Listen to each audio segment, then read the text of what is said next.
single day I'm gonna make something great. That's my way. Hi everybody. I am Ginger Wolf and welcome Stripped Finance. This video is for informational and entertainment purposes only. I am a feature entertainer and stripper, not a financial consultant.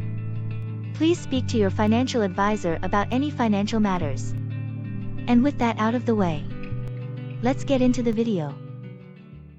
What is a bond? When you purchase a stock, you're buying a microscopic stake in the company.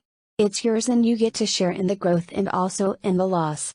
On the other hand, a bond is a type of loan. When a company needs funds for any number of reasons, they may issue a bond to finance that loan. Much like a home mortgage, they ask for a certain amount of money for a fixed period of time. When that time is up, the company repays the bond in full. During that time the company pays the investor a set amount of interest, called the coupon, on set dates, often quarterly. There are many types of bonds, including government, corporate, municipal and mortgage bonds.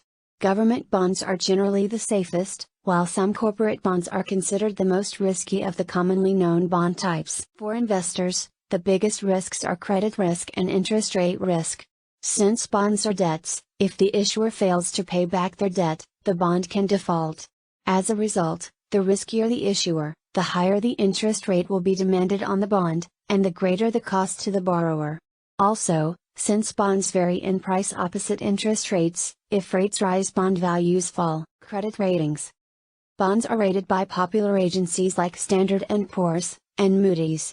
Each agency has slightly different ratings scales, but the highest rating is AAA and the lowest rating is C or D, depending on the agency. The top 4 ratings are considered safe or investment grade, while anything below BBB for S&P and Ba3 for Moody's is considered high yield or junk bonds. Although larger institutions are often permitted to purchase only investment grade bonds, high yield or junk bonds have a place in an investor's portfolio as well, but may require more sophisticated guidance. Generally, governments have higher credit ratings than companies, and so government debts are less risky and carry lower interest rates. Pricing bonds. Bonds are generally priced at a face value, also called par, of $1,000 per bond, but once the bond hits the open market, the asking price can be priced lower than the face value, called a discount, or higher than the face value, called premium. If a bond is priced at a premium, the investor will receive a lower coupon yield, because they paid more for the bond. If it's priced at a discount, the investor will receive a higher coupon yield, because they paid less than the face value. Bond prices tend to be less volatile than stocks and they often respond more to interest rate changes than other market conditions. This is why investors looking for safety and income often prefer bonds over stocks as they get closer to retirement. A bond's duration is its price sensitivity to changes in interest rates. As interest rates rise, bond prices fall, and vice versa. Duration can be calculated on a single bond or for an entire portfolio of bonds. Bonds and taxes. Because bonds pay a steady interest stream, called the coupon, owners of bonds have to pay regular income taxes on the funds received. For this reason, bonds are best kept in a tax-sheltered account, like an IRA, to gain tax advantages not present in a standard brokerage account. If you purchased a bond at a discount, you'll be required to pay capital gains tax on the difference between the price you paid and the bond's par value, normally $1,000 per bond, but not until the bond matures and you receive the face value of the bond. Issuers of bonds, on the other hand, such as corporations, often receive favorable tax treatment on interest, which they can deduct from their taxes owed. Local governments and municipalities may issue debt too, known as municipal bonds. These bonds are attractive to some investors as the interest payments to investors can be tax-free at the local, state, and/or federal level. Issuers of bonds. There are 4 primary categories of bond issuers. However, you may see foreign bonds issued by corporations and governments. Companies issue bonds, rather than seek bank loans for debt in many cases, because bond markets offer more terms and lower rates. Municipal bonds are issued by states and municipalities. Some municipal bonds offer tax-free coupons to investors. Government bonds issued by the U.S. Treasury.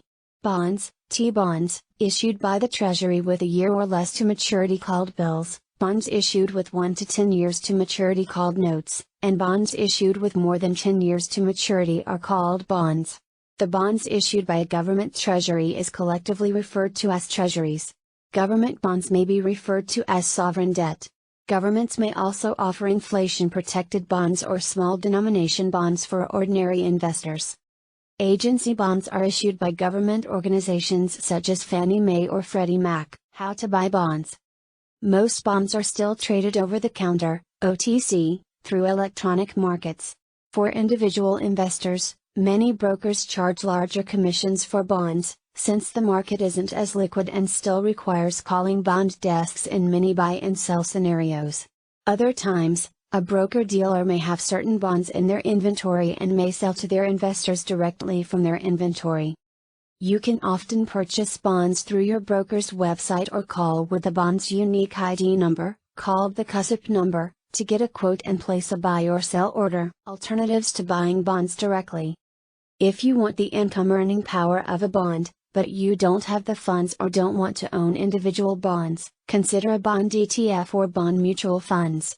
These are well-diversified funds that give you exposure to many different bonds, and pay a monthly or quarterly dividend. Because some bonds have a minimum purchase amount, smaller investors may find these products more appropriate for their smaller amount of capital, while remaining properly diversified. The bottom line.